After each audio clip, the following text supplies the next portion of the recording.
guys, strike. Pauli tayo, pauli.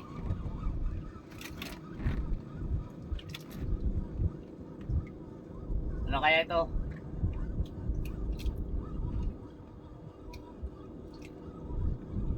Grouper. Ay. Na-strike tayo guys. Oh. Lapu-lapu.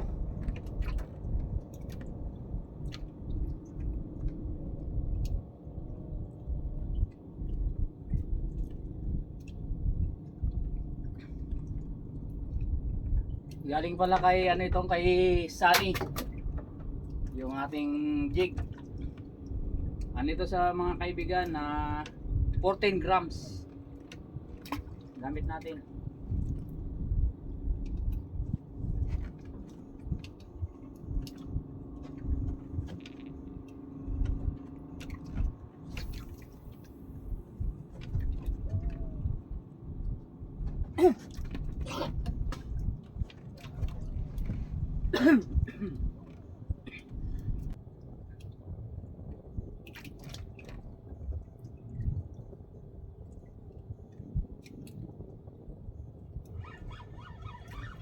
Huli na naman. Grouper na naman ito mga kaibigan.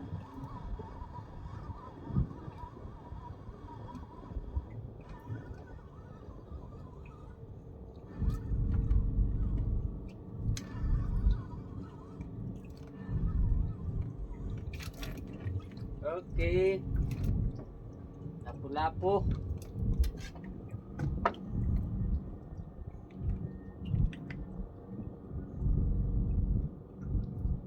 Lapu-lapu.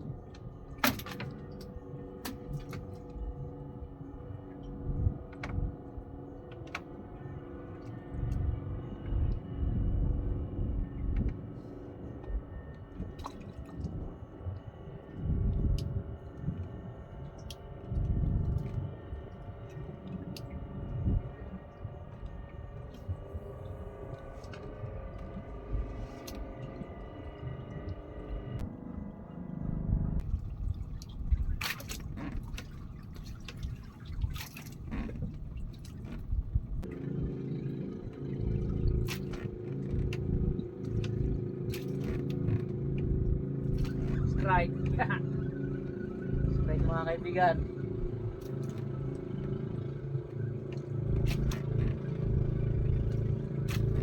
Lapu-lapu na naman mga kaibigan. Kadalawang strike na tayo. Okay.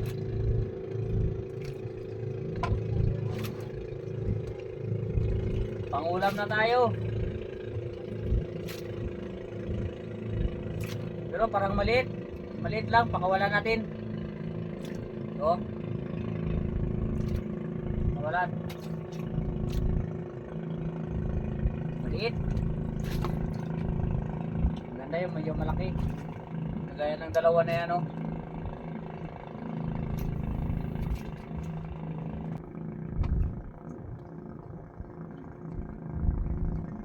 Strike mga kaibigan.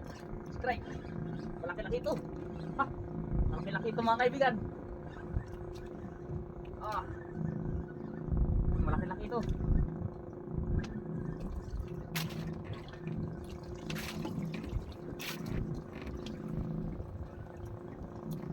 Medyo malakas-lakas siyang umilay.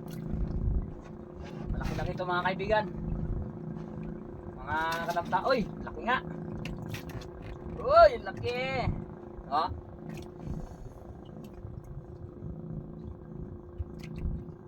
Good size. Ayos. Shoutout nga pala kay Sunny. Yan.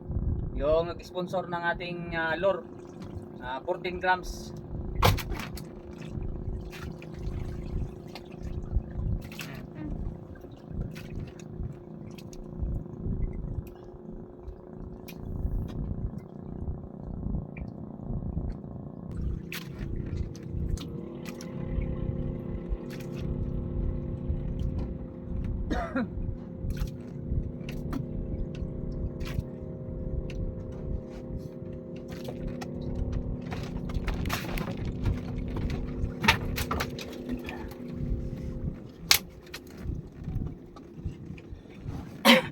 So yan mga kaibigan, madilim-dilim na, so uwi na tayo. So ang uli natin, ayan. So yan ang uli natin mga kaibigan. Itong gamit nating hit up, binili natin to kay Coastline Tackle Shop mga kaibigan. Ayan. Okay siyang gamitin. Kumpara sa akin, napakaganda siyang gamitin. Okuma, ayan o. Ayan siya.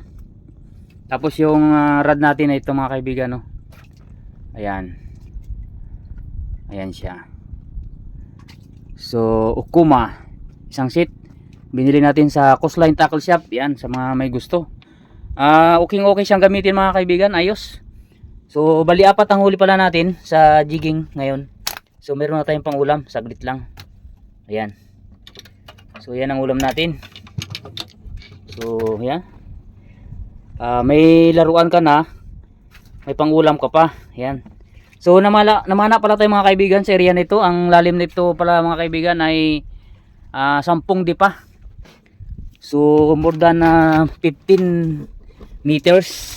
So nakahuli pala tayo mga kaibigan. Ito. Ayan, hindi na tayo nag-intro kanina pagbaba natin. So ayan ang huli natin mga kaibigan. Ayan, tapos naman na rin tayo sa payaw kanina. Ayan, nakahuli rin tayo ng lipty. Isang lipty. Yan lahat ang huli natin mga kaibigan.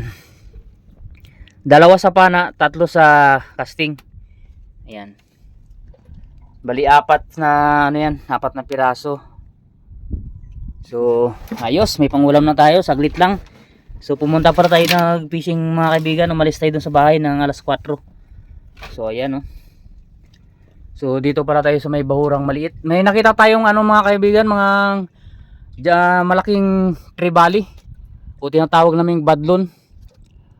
So 2 piraso, hindi ko napansin, galing sa likod, hindi ko napana. So okay lang, next time baka madali natin. So ayan. So yan muna ang update natin sa surf fishing at jigging natin. So ngayon for today, sana na-share ko yung aking pangingisda kung paano ko humuli ng pangulam natin. So lubog na parang araw mga kaibigan yan, no? Dahil alas 6 na ng hapon. Ayan, alas 6:30 na nga yata. So yan, no, may mga ilaw na sa tabi. Maliwanag lang dito sa dagat. Yan, napakagandang view. Ang ganda-ganda ng ating lugar. So dito nga pala ang underground river dyan sa area na yan. Diyan yung inflow, yung Tagusan, at ang inflow ay doon sa Barangay Kabayugan. Sa ilalim ng bato na yan sumuot ang ilog papunta doon. Kaya nagkaroon ng underground river dito mga kaibigan. So yan na lang update natin, at shoutout na lang sa lahat ng viewers, subscribers natin, sa lahat ng mga OFW, sa mga sponsors natin, shoutout sa inyo lahat. Kina Ma'am Jus Ugaldi, Sir Yam Clemente, kay Ma'am Juliet Wiss Vlog, at kay HK Pinay Hiker, kay Kalingap Kuko Marti. So ibigay natin siguro yung ibang huli natin dito, o yung lipty. Dali natin kay Kalingap Kuko Marti. Ito mga kaibigan, ibigay natin sa kanya. So at sa Nanay Binilda, Nanay Esperanza, yan, sa mga sponsor natin yan, at sa lahat ng sumusuporta, sa lahat ng viewers, subscribers, lahat, maraming salamat sa inyong walang sawang suporta kahit paunti-unti ang ating views. Salamat sa inyo. Pa-share na rin at like at subscribe po ng ating channel. Salamat and God bless all. Babus.